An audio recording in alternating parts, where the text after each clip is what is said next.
Welcome to the Cyber Chronicles. My name is Brian Stevenson, and I am your host. We scrub the internet so you don't have to. This is for the cybersecurity experts out in the industry. We are the fastest growing channel out on YouTube on cybersecurity, and we thank you guys for your subscription. So let's get started.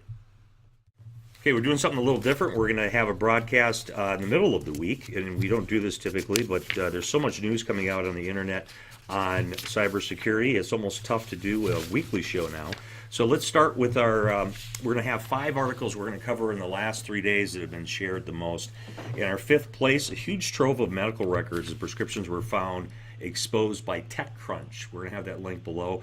A healthcare company leaked thousands of doctors' notes, medical records, and prescriptions. Ooh, that's not good. A little-known software company, California-based Minitab, bills itself as the leading electronic medical record software makers for hospitals, doctors, offices, and pharmacies. The company, among other things, processes electronic faxes for healthcare providers, still a primary method for sharing patient files. Faxes. I didn't know anyone used faxes anymore.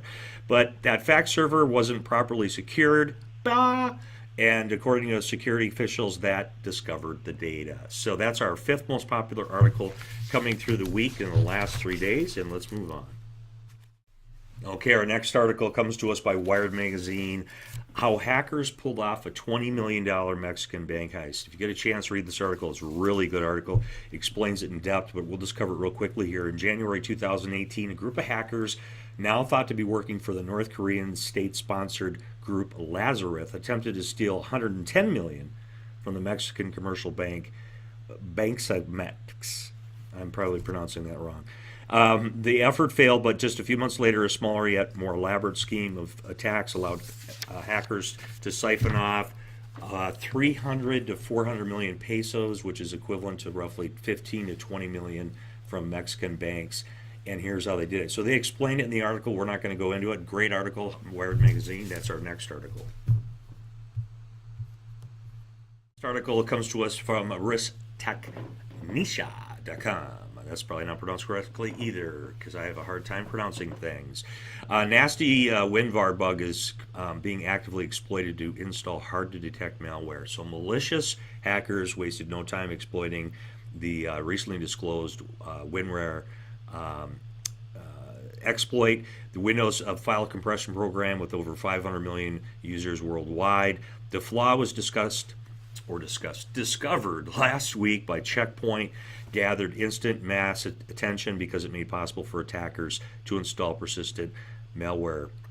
So that's what interesting thing that happens when you announce vulnerabilities and things. Well, the bad guys hear it too, and they take advantage of it, because McAfee on Thursday, a researcher from that firm, identified over 100 unique exploits and counting since the vulnerability was disclosed. So that's not good. That was our next article. Let's move on. Okay, it's round 4, kids. Hacker puts up 26 million new accounts for sale on the dark web. So this is if you're counting, this is our round 4. He's done this before. So this hacker sold the details of nearly 890 million accounts online. This comes to us from the Hacker News. Stolen on popular websites, 3 separate rounds. Now the 4th one has hit the dark web, and it's from a Pakistani hacker. They have the alias here, which I cannot pronounce. The hacker is selling the detail of 890 online accounts stolen from 32 popular websites from 3 separate rounds, has now put the 4th batch up for sale. So not good. Change your passwords, because this is a lot of websites that got compromised, and some of the biggest ones. And a lot of you use the same username and password out there, so don't do that. And this will be a reason not to do that. So let's move on to our next article. For my Android fans out there, and I do love Androids, but 2/3 of all Android antivirus apps are frauds. An organization specializing in testing in antivirus products concluded the report published this week that roughly 2/3 of all Android antivirus apps are a sham and don't work as advertised. Not good. I'm buying a security system that does not work. Worse yet, they could be embedding malware into your system, so buyer beware. So this is an article from the Hacker News. We'll have the link down below.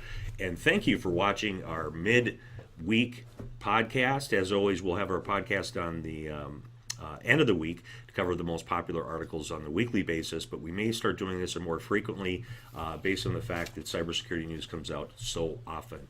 If you have not done so before, please hit that little red button, subscribe, and I always thank you and take care.